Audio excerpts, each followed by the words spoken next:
Hello and welcome to our channel Cinescribe. तो दोस्तों आज हम डिस्क्राइब करने वाले हैं फिल्म विक्रम वेधा को, जो हाल ही में रिलीज हुई है और ये 2017 में आई तमिल फिल्म विक्रम वेधा का हिंदी रीमेक है, जिसे पुष्कर गायत्री ने डायरेक्ट किया है।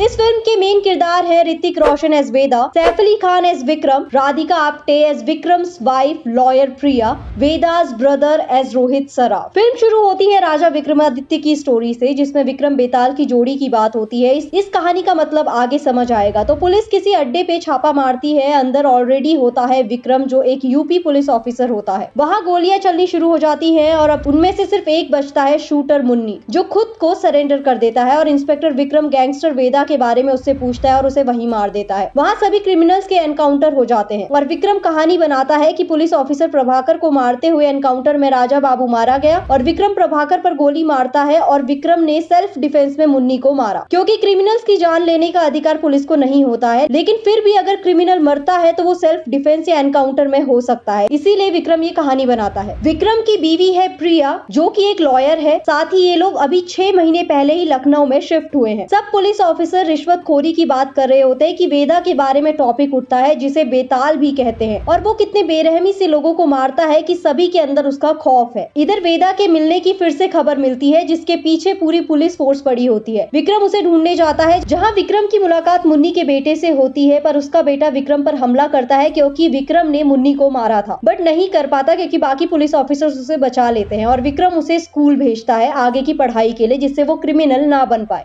विक्रम एक सच्चा पुलिस ऑफिसर है जो एनकाउंटर करने से भी नहीं डरता, क्योंकि वो गलत लोगों को सजा देता था। वो ये नहीं मानता कि वो कोई गुनाह कर रहा है और विक्रम को बाइक्स का बेहद शौक है। बट सीनियर पुलिस ऑफिसर्स को एनकाउंटर का कोई फायदा नहीं दिख रहा होता, क्योंकि असली गैंगस्टर वेदा पकड़ा नहीं गया था। पर अब्बास अपने पर इल्जाम लगा लेता है और अब्बास और विक्रम पक्के दोस्त होते हैं। पर अब्बास का बेटा किसी बीमारी से जूझ रहा है, जिसके लिए बहुत सारा पैसा चाहिए, इसलिए अब्बास काफी परेशान भी रहता है। एक बार फिर वेदा की खबर मिलती है कि वो मंडी में है। विक्रम सब कुछ प्लान करता है और इस बार वेदा को किसी भी हालत में उसे पकड़ना ही था, पर उससे पहले ही पुलिस स्टेशन में जाकर वेदा खुद को सरेंडर कर देता है। अब उससे शुरू होती है पूछताछ, पर वो कुछ नहीं बोलता। अब विक्रम को समझ नहीं आता कि खुद को उसने सरेंडर क्यों किया। जब विक्रम उससे सवाल पूछता है तब वेदा शुरू करता है पहली कहानी से, और वो उसकी खुद की स्टोरी थी। कानपुर में सिर्फ एक की ही चलती थी, वो था परशुराम। इसके अलावा कोई और गुंडा वहाँ टिक नहीं सकता था। पर एक स्कूल के बच्चे का किडनैप हो जाता है और परशुराम ये नहीं चाहता कि उसके इलाके में घुसकर कोई और गुंडागर्दी करे, और वेदा ने परशुराम के लिए ही काम करना शुरू किया हुआ था। अब वेदा किडनैप हुए बच्चे को बिना किसी को कहे ढूंढ निकालता है। जब परशुराम को पता चलता है तो उसे अटपटा लगता है कि काम उसका, नाम परशुराम का क्यों किया उसने, और परशुराम खुश होकर वेदा को लखनऊ भेज के वहाँ का ठेका दे देता है। वेदा का छोटा भाई शतक भी उसी के साथ था और वो स्कूल जाता था। पर विक्रम का दोस्त बबलू भैया बच्चों को पुलिस से बचने की टेक्निक सिखा रहा होता है। पर वेदा शतक को ये सब नहीं बल्कि पढ़ाना लिखाना चाहता था, अच्छा इंसान बनाना चाहता था, इसीलिए वो उसे गुंडागर्दी से दूर रखना चाहता है। वहाँ के बच्चे ड्रग्स और माल की फैक्ट्री पर काम करते हैं, जहाँ सडन पुलिस छापा मार देती है। सब पैकेट लेकर बबलू शिव प्रसाद के साथ मिलकर बच्चों में बांट देता है, जिससे वो पकड़ा ना जाए। इसी वजह से बबलू शतक को भी पैकेट देता है, लेकिन शतक इसे लेने से मना कर देता है। पर उसकी दोस्त चंदा 100 रुपए के चक्कर में उस पैकेट को ले लेती है और पुलिस बच्चों को पकड़ लेती है। पर शतक पुलिस के आगे बबलू की सच्चाई बता देता है और बबलू फंस जाता है और उनका सब ड्रग्स पकड़ा जाता है। अब इस वजह से शिव प्रसाद शतक को रास्ते से हटाने के लिए बबलू को मारने भेजता है और बबलू उसके हाथ में सरिया घोंप देता है। वेदा 3 दिन के लिए लखनऊ गया होता है। जब वो वापस आता है तो हॉस्पिटल में भाई को देखकर पगला जाता है, और अब वो किसको मारेगा ये क्वेश्चन वो विक्रम के आगे रखता है कि शिव प्रसाद को मारेगा जिसने बबलू को शतक को मारने भेजा था, या बबलू को मारेगा जिसने शतक के हाथ पर सरिया घोंपा। विक्रम ने कहा सजा शिव प्रसाद को मिलनी चाहिए और वेदा ने वही किया भी था। तब तक प्रिया वेदा के बेल के लिए आती है, क्योंकि वो उसकी लॉयर होती है। शिव प्रसाद के बाद बबलू वेदा के लिए काम करना शुरू कर देता है। यहाँ प्रिया को पता नहीं होता कि ये विक्रम का केस है। विक्रम मानता है कि क्रिमिनल को बेल नहीं मिलनी चाहिए जिसने इतने सारे मर्डर्स किए हों। तब प्रिया जवाब में कहती कि ऐसे तो तुमने भी एनकाउंटर्स किए हैं। वहीं विक्रम को काफी देर बाद समझ आता है कि ये कहानी जो विक्रम ने सुनाई, इसका उसे ध्यान आता है कि उसने शतक यानी वेदा का एनकाउंटर किया था, और पूछताछ में वेदा को पता चलता है कि ये अब्बास का केस था। विक्रम अब्बास को फोन लगाता है, जो एक ड्रग केस की टिप के लिए गया था। वो जब तक वहाँ पहुँचता है अब्बास मर चुका होता है। अब विक्रम को समझ आता है कि वेदा ये स्टोरीज क्यों सुना रहा था। प्रिया पुलिस को बताती है कि वेदा तो आगरा में था जब अब्बास मारा गया, लेकिन विक्रम कहता है कि वेदा ने ही अब्बास को मारा है। सब पुलिस वाले अब्बास की मौत का बदला लेने की ठान लेते हैं। विक्रम प्रिया से जानने की कोशिश करता है कि वेदा कहाँ मिलेगा, पर प्रिया उसे नहीं बताती। वो प्रिया का पीछा करता है, उसने प्रिया का फोन तक ट्रेस किया होता है, पर वो फिर भी वेदा को नहीं पकड़ पाते। पर विक्रम को फाइनली वेदा मिल जाता है और वो दोनों के बीच में लड़ाई शुरू होती है। विक्रम अब्बास के गुस्से में वेदा को मारना शुरू करता है और वेदा पहले तो खूब पिट रहा होता है, लेकिन फिर वेदा विक्रम को मारता है और पूछता है शतक को उसने क्यों मारा। फिर से वेदा सरेंडर कर देता है। विक्रम वेदा के एनकाउंटर का प्लान करता है। अब विक्रम गाड़ी जंगल में लेकर जाता है। विक्रम उसे भागने को कहता है, पर वेदा फिर उसे एक कहानी सुनाता है, चोर चोरनी। दरअसल 3 साल पहले लखनऊ में वेदा पर हमला होता है और शतक वहां आता है और गुंडों को रोकता है, पर गुंडा शतक को मारने लगता है। इतने में वेदा अपने भाई को बचा लेता है। शतक एक अच्छा लड़का था और वो वेदा को बताता है कि उसने जो शतक को पैसे दिए थे उससे उसने स्टार्टअप करने वाले लोगों पर लगाया है और वो इस काम के लिए वेदा से और पैसे मांगता है जिससे वो स्मॉल लोन का बिजनेस शुरू कर सके। वेदा खुश हो जाता है और शतक पर पैसा लगाता है और शतक चंदा से प्रॉमिस करता है कि वेदा को इस काले धंधे से बाहर जरूर निकालेगा। चंदा और शतक अब तक साथ होते हैं। इधर वेदा को समझ नहीं आता कि उसके पीछे मुंबई के गुंडे क्यों पड़े हैं। उसे लगता है कि कोई ग्रुप का ही बंदा है जो उसे नुकसान पहुंचाना चाहता है। इधर परशुराम पैसों के लालच में शतक के बिजनेस पर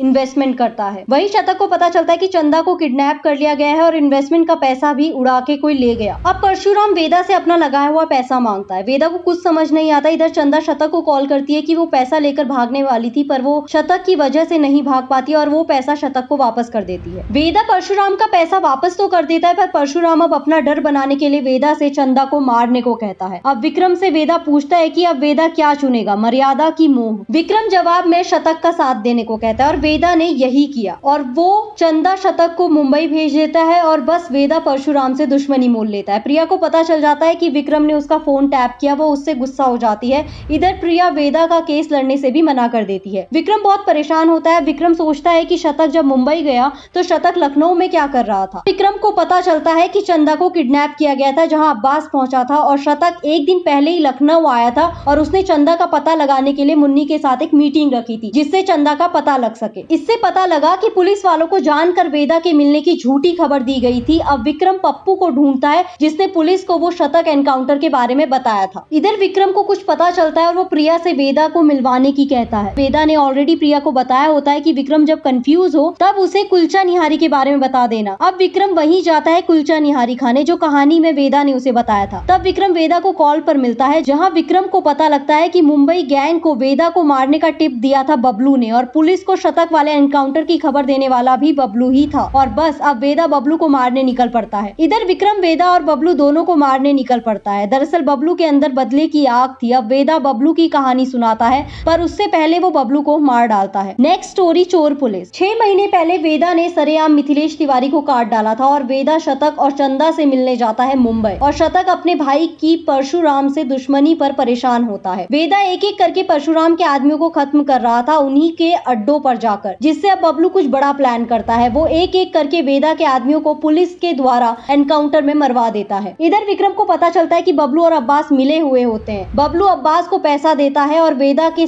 सब आदमी मर जाते हैं और बचता है सिर्फ वेदा और अब्बास का बेटा बीमार होता है। उसके इलाज का पैसा उसे बबलू से मिल रहा था। विक्रम कंफ्यूज होता है कि बबलू के साथ काम करके भी अब्बास क्यों मारा गया। अब ये विक्रम को पता लगाना था। विक्रम वेदा को छोड़ देता है। उसे पता चलता है कि अब्बास जानता था पहले से ही कि शतक निर्दोष है और अब्बास चंदा से मिलने नहीं बल्कि उसे बचाने के लिए गया था क्योंकि वो अपने गुनाहों पर शर्मिंदा था। चंदा मुंबई गैंग के कब्जे पर थी जहां उसे टॉर्चर किया जा रहा था। तभी अब्बास उसे छुड़वाता है, पर गुंडे फायरिंग करना शुरू कर देते हैं और भागते हुए चंदा को गोली लग जाती है और चंदा को बचाते बचाते अब्बास भी मारा जाता है और दोनों वहीं मर जाते हैं। पर असली क्लाइमेक्स कुछ और है। विक्रम के पास आईजी और कुछ पुलिस वाले पहुंच जाते हैं। वो कहता है कि चंदा ने अब्बास पर गोली चलाई क्योंकि वो शतक की मौत का बदला लेती है और अब्बास को मार के मर जाती है। पर विक्रम को फाइनली पता चलता है कि बाकी पुलिस ऑफिसर्स इन एनकाउंटर्स में बबलू से पैसा लेते थे और इन पुलिस ऑफिसर्स ने चंदा को किडनैप किया और ये दिखाया कि चंदा ने अब्बास पर गोली चलाई। पर पुलिस वाले और आईजी सब मिले हुए थे इन सब एनकाउंटर्स में। उन्हें पता था कि शतक वहां ऑलरेडी है। तो असली विलेन ये पुलिस ऑफिसर थे जिन्होंने विक्रम के सच्चे होने का फायदा उठाया। अब वहाँ वेदा और विक्रम मिलकर इन पुलिस ऑफिसर से बदला लेते हैं उन सभी मौत का जो बेकसूर मरे थे। आईजी को भी विक्रम मार डालता है। अब विक्रम और वेदा आपस में गन तान कर खड़े हो जाते हैं और फिल्म यहीं खत्म होती है। ये सस्पेंस और एक्शन से भरी फिल्म का यही मतलब था कि हमेशा जो गलत दिखाया जाता है वो गलत होता नहीं है। कई बार जो अच्छा दिखने की कोशिश करता है वही असली क्रिमिनल होता है। तो कैसी लगी आपको फिल्म, हमें कमेंट करके जरूर बताएं और साथ ही चैनल को लाइक, शेयर एंड सब्सक्राइब करना ना भूलें। धन्यवाद।